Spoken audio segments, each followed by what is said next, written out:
Let's get into the bit about the NPP now. The New Patriotic Party.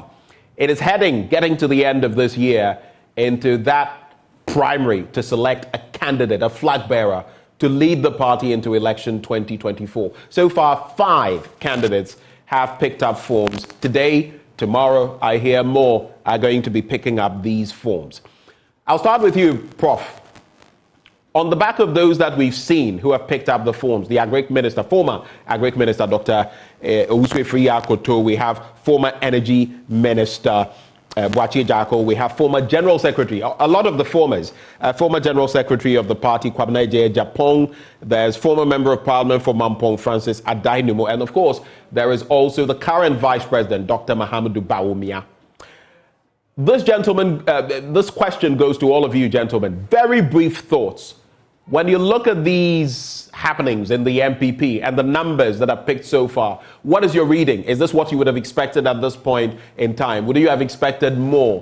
What can you say about the process thus far? I'll start with you, Prof. Very briefly on this so we can move on to other salient matters. On the road accident. You see, one concept that we have in this country that is so wrong is about our description of speeding. We say overspeeding. Actually, overspeeding is not a standard English language term. If you go to Europe, if you go to England, they use speeding. So our concept alone of speeding tells you that, well, you can speed, but don't overspeed.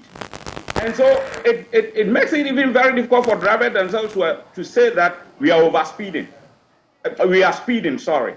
So I think that terminology also comes in. We should begin to change some of these terms so that we can begin to develop and understand when we say you are speeding. Right. I think that is very important. Right. Now, coming back to the NPP and the flag bearership race, I think that I am not surprised about the numbers. It could be more because, you see, it tells you that the party has a variety of choices to make. What it tells you is that the NPP is telling you that, okay, we have the men, as the usual term has always been. We have the men to choose from. And I think that is a very good thing for a political party. If at a point in time, you have a lot more people to choose from to lead your party. What it means is that grooming is good. You have to always, as a party, find ways and means of grooming people for potential takeover for the current leadership and what have you. If you don't do that, it gets to a stage where the party will begin to be in the hands of very few people, and when the need arises, it's difficult to make choices. So I think that is a very good thing for the NPP in terms of the numbers. But of course, I don't expect the number to get as high as we saw somewhere in 2007, 2008. And so that they can manage it. Of course, there are rules in place where they can trim down the numbers to say 5 before the final showdown for the election of a flag bearer or standard bearer of the party. So briefly, I think that is a positive development for the party. Let me come to you, Dr. Mohammed. What is your reading of this, looking at the pool of people that have so far picked up the forms?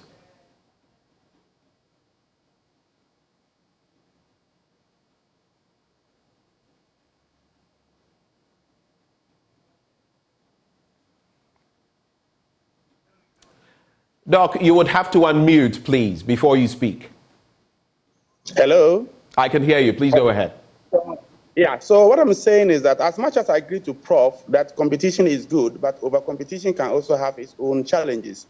And then we saw that in 2007, in the same NPP, what happened, the possibility of the unfortunate development of money syndrome started or has its basis from such incidences of many people competing for same. Therefore, those who do not have what it takes may end up using other resources such as money to gain their way. And that's my challenge that I am having with the NPP, with the overgrowing number. I can imagine that by the close of this week or the nomination, we'll have more than 10. And I guess maybe the party have a strategy of trimming down. I think a few months ago we were told that if it was beyond a certain number, they would have a system in place to sift off. So I think there's a mechanism in place. Exactly. So that is what I would trust the NPP to do, and that if doing so, they must be very careful as well, because some of them really may have their grassroots, but may not have the blessing of those who will be making those choices. And at the end of the day, 2024 elections means numbers, and I think they need to be careful about how to trim down the number. But by and large, it is all part of the growth of the democracy. We're happy NDC one ended successfully, and therefore NPP should be watching to also add on to the growth of democracy in Ghana by conducting a very good and peaceful primaries at the presidency level. Dr. Abachi Boateng, your quick take on this one.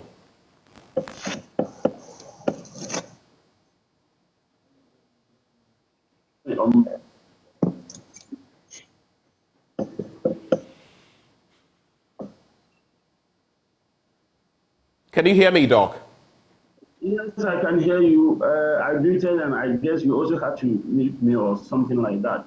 I can hear you now. Please go ahead. Coming up in political party activity, actually, it's an indication of positive developments in the party. It's an indication of a vibrant democracy, vibrant political activities in the party. But then they also present challenges of their own. Because in cases like this, I think the party will do well to be as transparent as possible with the rules that they're going to work with to guide these electoral processes going forward. And I think that is crucial. They've got to get the contestants to review the rules and to really indicate that they are okay, they are ready to work with it, such that whatever it is, only one person is going to come up. Those who will who will fall by the roadside shouldn't feel aggrieved. Like Dr. Assar said, they go with their support base. And obviously, all of them have got some sort of constituency in the party. So to be able to keep the unity of the party at the end of the exercise, I think the first point of call should be the rules of the game. The contestants should be made to review them and to come to terms with the fact that these are the rules, and to explicitly accept or come out with any issue they have. That is what I would want to see at this time. Coming to you, Prof. So we know these 5 candidates, the team of formers, like I put it, former energy minister, former member of parliament, so many of them. We have the current vice president as well, who recently has put forth his position in terms of gunning for that slot. But when you look at these 5 gentlemen, what are their selling points? We know others are going to join. I mean, the likes of Alan Tremating, the likes of Kojo and Safwa Poku, energy analyst. He spoke to me yesterday. Others expected to join. Kennedy Japong, Asin Central Member of Parliament. But for those who have already picked up the forms, what are their merits, and if you like, demerits? What do they bring to the table, Prof?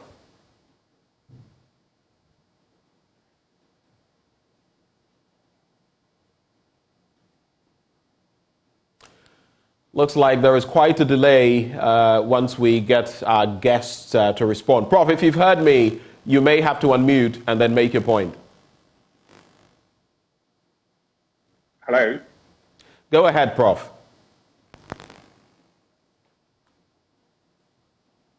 I'm having an unstable internet connection. Hello? Prof, I can hear you. Please go ahead. Actually, I have had an unstable internet connection, so I didn't hear most of the things you said. Okay, so my simple point, the 5 who have picked up nomination forms so far, what do you see to be their merits and demerits? We have former Energy Minister Boakye Jaako in there, former Agric Minister Dr. Usu Akoto-Efriye in there. We have a former Member of Parliament. We also have the current Vice President, among others in there, 5 of them. What do you see to be their merits and demerits? Well, thank you very much.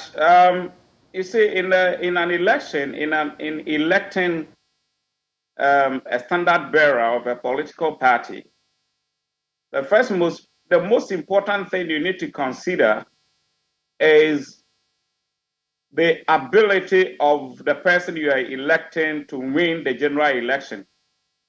It shouldn't be so much about winning the primaries to lead the party, but more of winning the general election. But of course, because of course, what is the point in electing a candidate who cannot win your general election for you?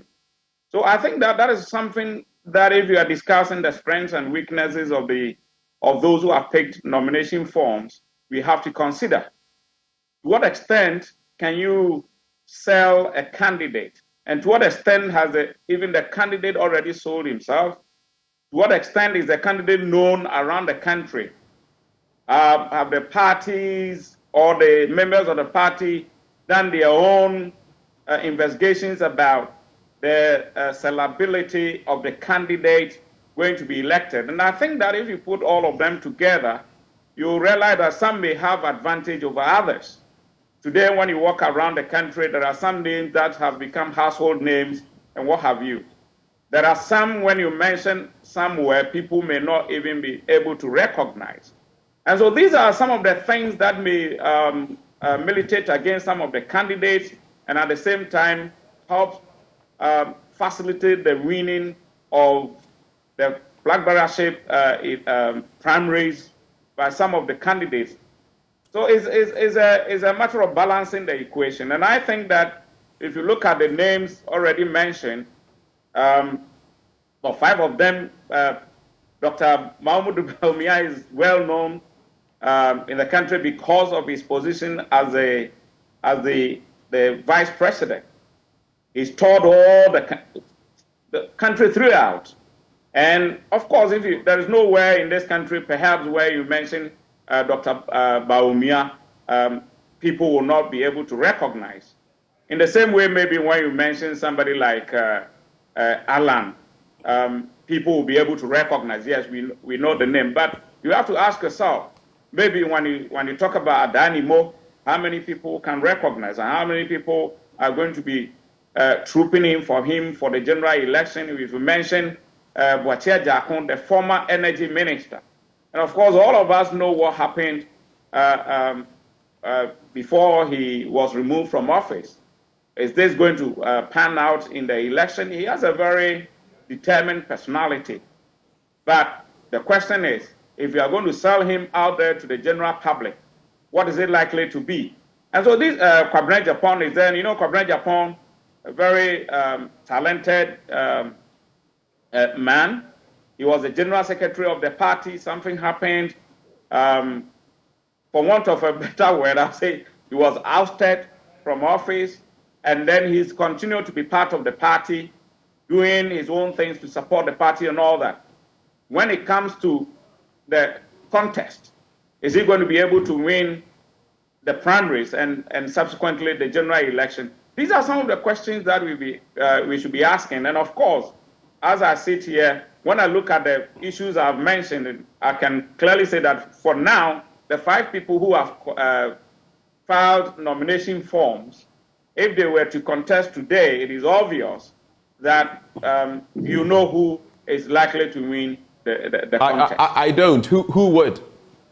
I don't want to mention names from now.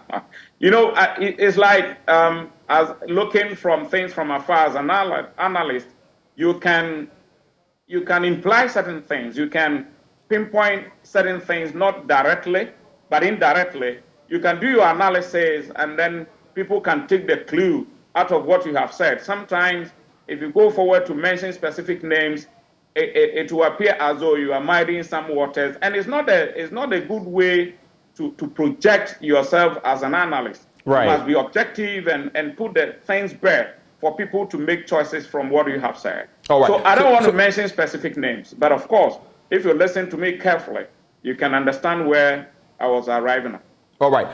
Thank you for that assessment as far as the 5 who have picked nomination forms are concerned. Let me come to you, Dr. Amache Boateng. So from your reading, at least it is clear, like has been mentioned, the former member of parliament for Mampong, Adai Nimo, he may not have that political clout in terms of sellability. What do you see in the rank and file of those who have put themselves forward? For now, we have Boachie Jako, we have Adai Nimo, we have Kwabena Eje Ejapong, we have the current vice president, Dr. Mahamudu Bawumia. What do you see when you look at these people who have picked up the forms?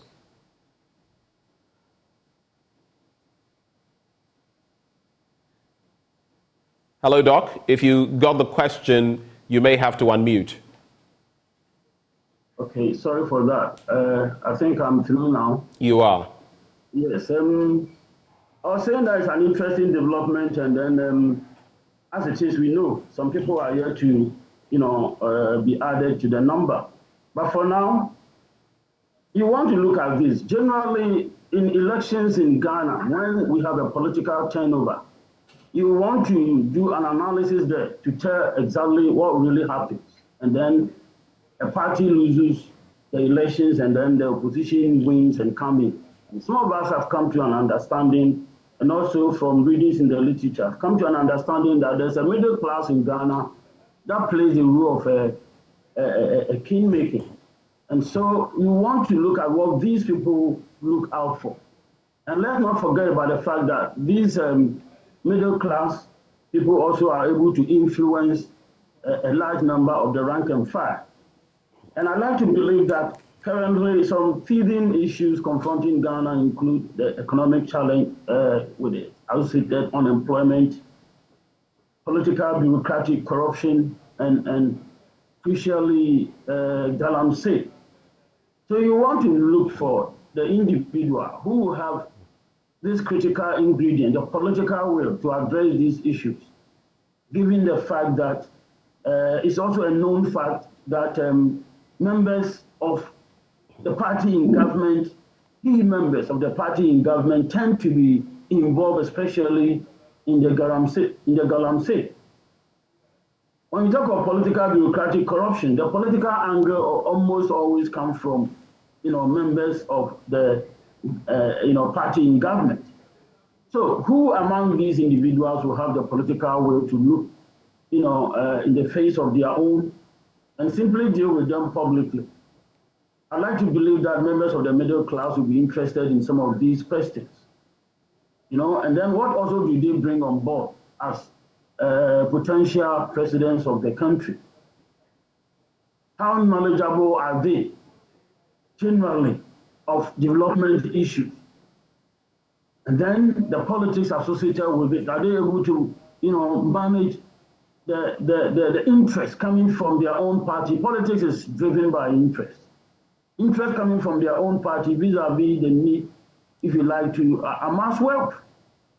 And in developing countries, it's almost, becoming clear that people's political purposes, tend to give an indication that people go into really amass wealth. In the literature, you come across terms like politics being used to refer to politics in developing countries. One author openly characterizing politics in Africa as bad, Africa's bad politics. They all make references to this. Various characterizations of the African state all indicate that people go in to appropriate state resources. So who among these people, has got the guts to look at their own in the face and take a strong decision? I think the middle class will be interested in that. They are also going to be interested in who will be able to, fearlessly fight the galamsey menace. Because if we don't address this challenge, we know we, shooting ourselves as a nation in the foot. We freely allowing a major resource, gold, to go into the hands of individuals. And ironically, Ghana now is in a terrible financial situation. And yet we are not able to protect the goods that Ghana can easily turn to help, address the economic challenges. So I think the middle class will be interested in some of these issues, and on the basis of that, they will also affect the outcome of the real elections. I don't think it's going to be business as usual, and I expect a good many people from the middle class to be actively involved in the ensuing politics that will lead to the elections of 2024. All right. So all the people there, as it is, you are tied. You can't mention names, and at times you don't have all the relevant data about them. You don't have the opportunity to see them. You're only looking at them from a distance. So looking at these people, I think the questions I've raised will come to play in telling who might eventually win the national elections. I'm not looking at the primaries. After the primaries, the dynamics there, to me, differ. I don't expect the issues are raised to play themselves out in the primary. And like Prof said, the ultimate thing is that they should bring a winnable person. So if you go in for someone who would have played to the gallery within the party, but then won't be able to, win the ultimate president, the office of the president, then definitely, the party wouldn't have simply helped itself. Dr. Mohammed, when you look at these candidates that have been presented, what do you see to be their merits and demerits, briefly?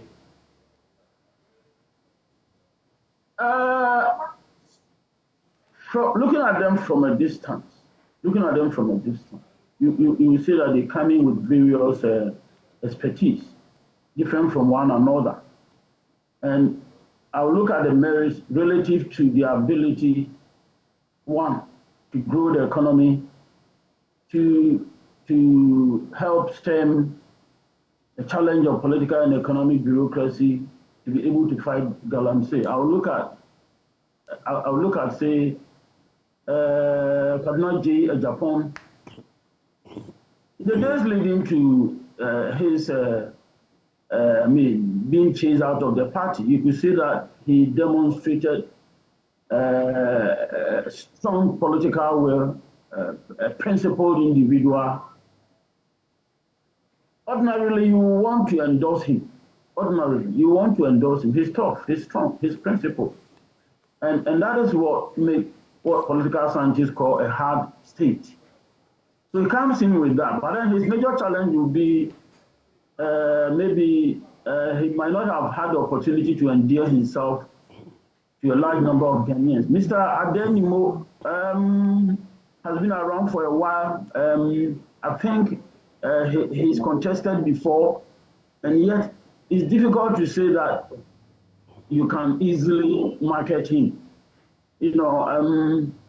I have difficulty saying that. I'm not also in a position to properly assess his strength, given the fact that he's not had the opportunity to play a significant role in the public affairs of the country. Dr. Preku comes in with a critical ingredient. A political economist of a school in Japan, Kenichi Ono, argues that poor countries need leaders who are knowledgeable. And he said that they should have some key knowledge in economics. He argues they need not necessarily have degrees in it, but they should be able to address economic issues so that they will be able to understand the pieces of advice that come to them. Right. And also, economics, at the end of the day, after the election of candidates, economics play a critical role in the affairs of states. And so he argues strongly. And so Dr. Preku comes in with these credentials. Quickly, let me say the same thing about Dr. Bawumia. Demonstrated, excellence in his knowledge of economic issues. And of course, he's also coming in with critical experience. He's coming from the Bank of Ghana. He's coming from the office of the Vice President. He has experience that none of the other contestants have. And so obviously he will stand tall he's almost the public face of the NPP now, after Nana Dankwa Akufo-Addo is the #2 man in the country. And so he stands very, very tall among the individuals who have come. Right. I have a personal challenge with Dr. Akoto Afriye because of the fact that Ghana continues to buy tomatoes from Burkina Faso. I have a personal challenge with him. And seriously, fine. Let me just leave it like that. Okay. So moving the conversation forward, Dr. Mohammed, if you can hear me, I'll start the next. In fact, we're winding down on the conversation now, but I'd like you to react to this. I'm going to pose two questions to all of you, and within about a minute, if you can address the two, I'd be grateful. The first has to do with this. Can any of these people who have picked the form so far, can any of them, do you feel, tackle Ghana's problems? To wit, can any of these candidates also break the 8? That is the first question. Can any of these candidates really tackle Ghana's problems, those that have put themselves forward for the NPP?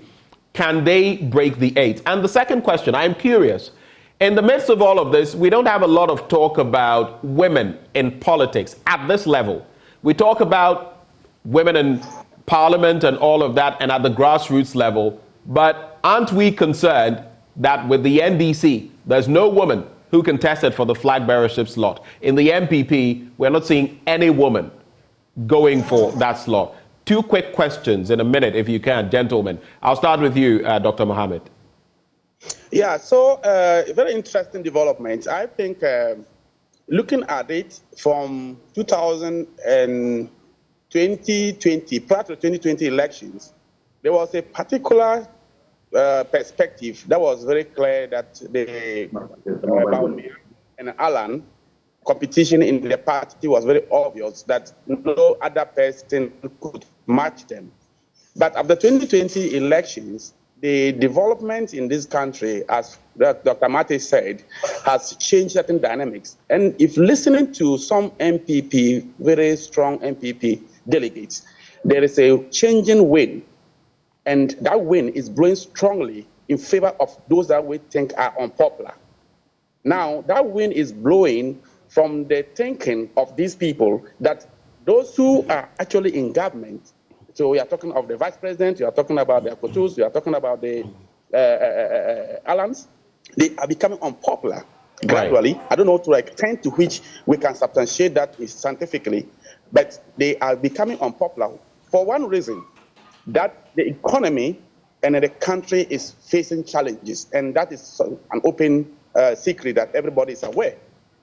And for that matter, some of the delegates are beginning to feel like if they present any of these popular people who have been part of this, put in quote, they be part of the cause of the challenges that we have in this country.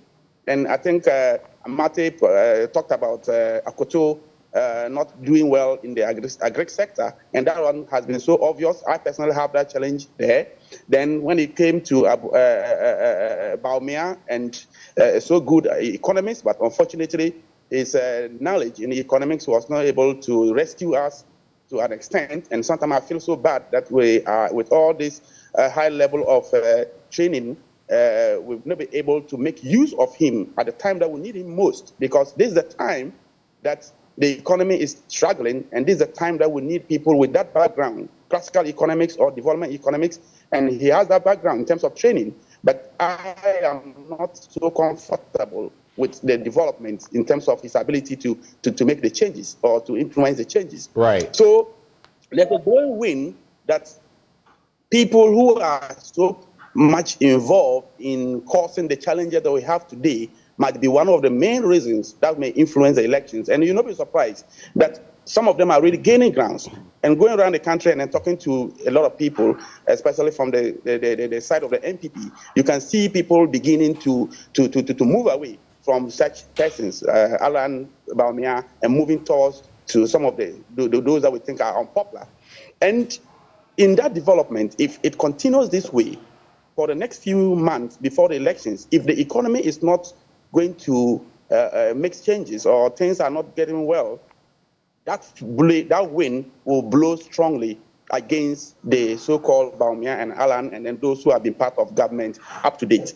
Right. So I won't be surprised that come October or November, when these primaries are conducted, and then you begin seeing some interesting development in terms of the disappointment from some of these people.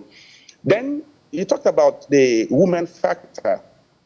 And I have been talking about this for a long time, that, look, we have grown so far that the women are not really moving forward. I would have been out to support any woman from any of the political parties that come with that kind of confidence to contest the progress of any of the parties. And I would have been supporting that woman for the fact that she's courageous, and as women who are now more than 50% of the population, so I've been able to demonstrate that that section of the population is worthy of consideration.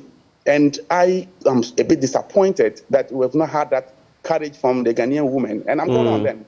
And I hope that maybe those who are going to consider the running mates, that may be a factor that I will be very happy to see from both sides of the divide, NPP and NDC and all the other political parties, to think of a woman being a running mate. I think that women have so energy that we have not tapped into for the development of this country, and it's time for us to look into their faces and then take what we can take from them.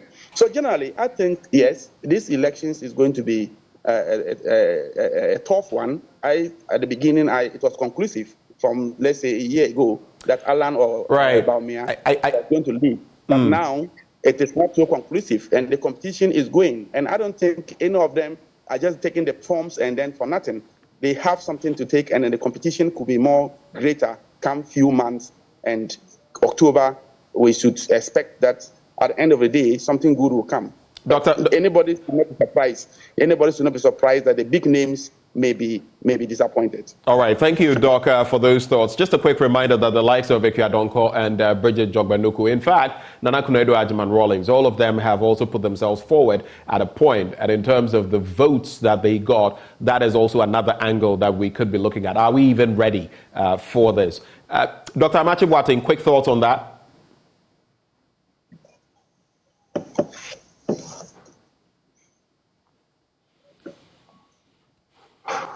Doc, if you can hear me, I think I can hear the noise in the background, so I think I can hear you. Okay, I hope I'm through. You're through. Please go ahead. On the issue of breaking the 8, I was saying that personally, for some time now, I've been looking at that vis-a-vis what is becoming a pattern in Ghanaian politics. Pattern that dictates that at the end of an 8-year period, the party in government is sent home. And I argue here that this does not just happen, because the 8-year period enables people to do a fair assessment of the performance of the party in office. And generally with politics, especially democratic politics, after the elections and stuff like that, the politics plays out. That notwithstanding, what becomes a dominant issue is economics and the way it affects the life of people. And so looking at where Ghana finds itself now, and especially on the heels of statements like, I will protect the public purse. And then key statements made by Dr. Baumia to the effect that on the issue of schools under trees, challenges faced by schools in villages and stuff like that, explicitly stating that after 2 years in government, that they will address all those issues. As we speak now, none of them has been addressed. So the party faces an uphill task. You're asking whether there's any among them who will be able to break the 8. I'm saying there isn't any. In fact, I teach politics at the university, and there's this dynamism in democratic politics that work for the ordinary citizen, and that is the politics of development, is the politics of change. If parties in government do not perform, The only thing to get the politicians to pay attention to the electorates and for that matter the citizens is to change them. Politicians are only afraid of the next elections, Ben. So what I personally expect, because of these developments that have helped several democracies around the world eventually to do well, I expect the same change to happen. Right. I don't expect any miracle to happen between now and the time we go, in to elect our parliamentarians and then our president. I don't expect any miracle. All right. On the bit about women in our politics, very quickly on that. It's an interesting thing. You know what? You want to stay with the NPP and the NDC on the grounds that they are the two parties that have produced presidents in the Fourth Republic. So that if you have women coming out in smaller political parties, that is an insignificant role played by women in our politics. So the first thing to take note is the fact that so far, the two major parties have not produced even a woman candidate in their party. That's the first thing to take note of. And to, on the basis of that, to conclude that women aren't playing significant roles in our party. Some of them believe that there are certain constraints placed, in the part of women, where politics itself is a tough thing. Wherever you come across, the democratic politics is tough. Nothing comes about on a silver platter. So those who want to really come out should be prepared to do what is expected of them. So we encourage our women, to back up. So I will just stay there. Women haven't been playing significant roles. The numbers are not encouraging in Parliament. The numbers in terms of appointees are not encouraging. Right. Over there, where we have it in our capacity to, if you like, at least address the challenge, where presidents do their appointment. Ghana has no excuse because we have as many well-educated, experienced women in Ghana as we have men. So at least in the areas of appointment, Ghana finds itself in a capacity to at least bring on board as many women as possible. Right. We don't do it. So at least I would say that is a constraint, if you like, placed, in the part of women as far as their active political participation is concerned. Right. Interesting thoughts you've shared, Dr. Amache Boateng. Prof, you'll have the final take on those 2 points. I hope you can encapsulate those within some 2 minutes. Hello, Prof. Hello, Benjamin. Can you hear I can me? hear you now. Please go ahead. Great. I'll start with the issue of the women. Honestly speaking, and we must be very frank about this, considering the nature of Ghanaian politics, to get a woman as a flag bearer of a political party in this country is going to take some time. How much time? A long time. I'll tell you why. 20 years, 50 years? Well, I 10 can years? only say long time. What you consider to be a long time can be different in different contexts. It's just like independence now and independence in the shortest possible time. So I think it will take some time, quite a long time. Because you see, the monetization of Ghanaian politics doesn't allow people with the needed experience, the knowledge base, to get into political positions. To become a flag bearer or a standard bearer of a political party in Ghana demands a lot of financial strength. Not long ago, we were told that it was going to cost about $100 million or so, or $80 million for somebody to become the standard bearer of a political party in this country, just to contest the election as a standard bearer. How many women in this country have that kind of financial strength? And you see, my own research about Parliament itself and its view of men and women.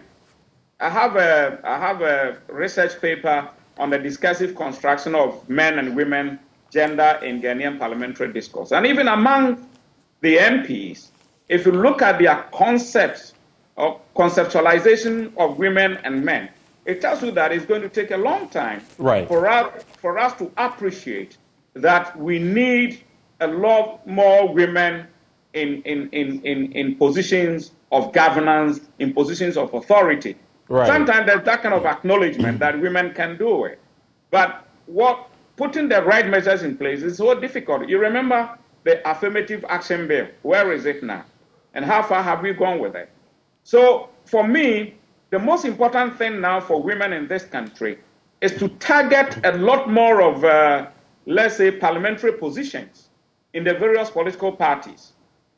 Can the few MPs in parliament, the women in parliament, stand up one day and say that until in the next primaries, until we see that a lot more women have been allowed to go, for example, unopposed, to contest positions in the strongholds of, say, the NPP and the NDC, we are not going to go to parliament. Right. And we are going to take parliament hostage. And this can push the political parties to take action. Now, the NDC has already done its primaries. How many women were able to get in there? A lot more women don't have the ability to get the kind of money involved in courting delegates to vote for them. So it's so difficult. It's difficult for women to get that opportunity. Right. And to get an affirmative action from the political parties, we are not going to get there. Okay. And so I think what we have to target is the issue of the affirmative action, especially on the part of the two major political parties, the NDC and the NPP. Prof, we're going to have to hang the conversation here. We're grateful, gentlemen, that you joined the conversation. Of course, you just heard Professor Kwabena Safu-Kantanka, Senior Lecturer at the University of Cape Coast. We also had Dr. Asa Sumaila Mohammed, Senior Lecturer, CK Tedam University of Technology and Applied Sciences. And of course, Dr. Kwesi Amache Boateng, Political Scientist at the Kwame Nkrumah University of Science and Technology. Gentlemen, thank you so much for your time with us this morning. Thank you. And have a blessed day. Same to you. Well, still to come, we're moving away from the politics and talking agriculture. Well, a former agricultural minister is gunning for the NPP's flag bearership slot, but his legacy is being called into question. I'm talking about Planting for Food and Jobs. The Peasant Farmers Association has put together a report. They've been digging deep into government's spending as far as the agriculture budget is concerned. They talk about engagements as far as fertilizers are concerned. And there is a lot of talk about those on the ground, seedlings they are receiving, fertilizers they are receiving, and the impact this is having.